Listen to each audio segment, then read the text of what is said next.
Gracias, señor presidente. Buenas tardes, señorías. Señor ministro.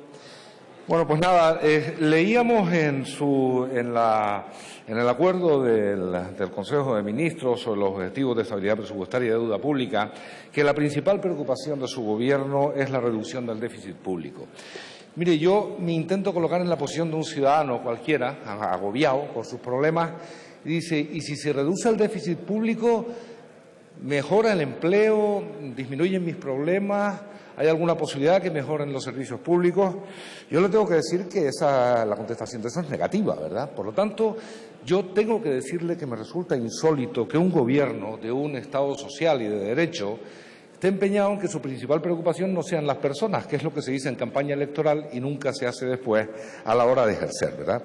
Usted nos ha dado una noticia que ya me gustaría a mí creerme. Desgraciadamente, usted sabe que sus noticias han resultado no ser exactamente las mismas que las que dio cuando nos dice que la salida de la crisis está a la vuelta de la esquina. No sea qué salida de la crisis, porque si el diagnóstico vuelve a ser que la deuda pública es la responsable de la crisis, mal vamos, porque ese dato es falso, señor ministro.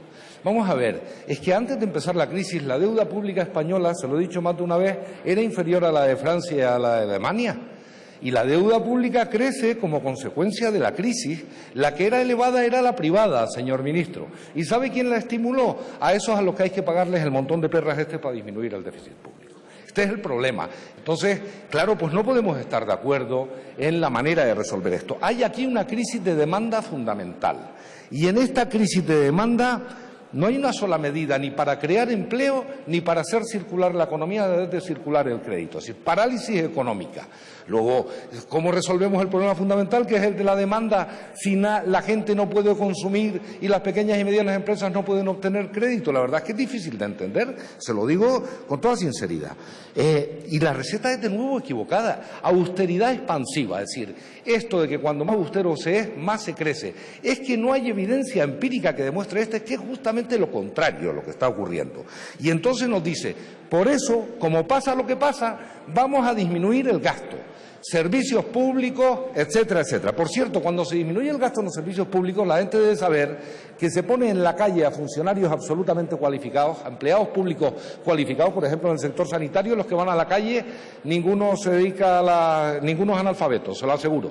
Aumenta el empleo del personal cualificado y se disminuyen colchones para atenuar los problemas gravísimos de la gente cuando tiene que acudir a los servicios sanitarios, a los servicios sociales o a los servicios educativos. Y la política de ingresos, pues de nuevo volvemos a tener un problema, nuevo incumplimiento de sus compromisos electorales, señor ministro. Es que lo único que hacen ustedes es incrementar los impuestos, pero no de una forma progresiva. Aquí siguen pagando impuestos los que no deben, y los que deben siguen sin pagar los impuestos que deben. Por lo tanto, lo que tenemos es un problema, una ecuación que no tiene solución. Y por último, disculpe, señor presidente, una cuestión.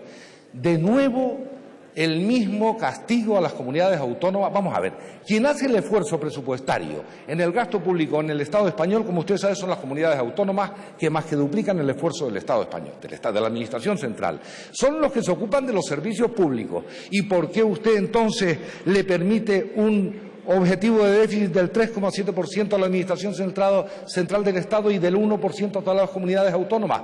Por cierto, a todas por igual, cuando unas cumplen y otras no. Hablando en el caso de Canarias, no es razonable que la comunidad canaria haya hecho un esfuerzo tremendo como el que ha hecho para ahora verse tratada igual que los que no han hecho el mismo esfuerzo. Es sencillamente injusto, no le podemos apoyar su propuesta, señor ministro. Gracias, señor presidente.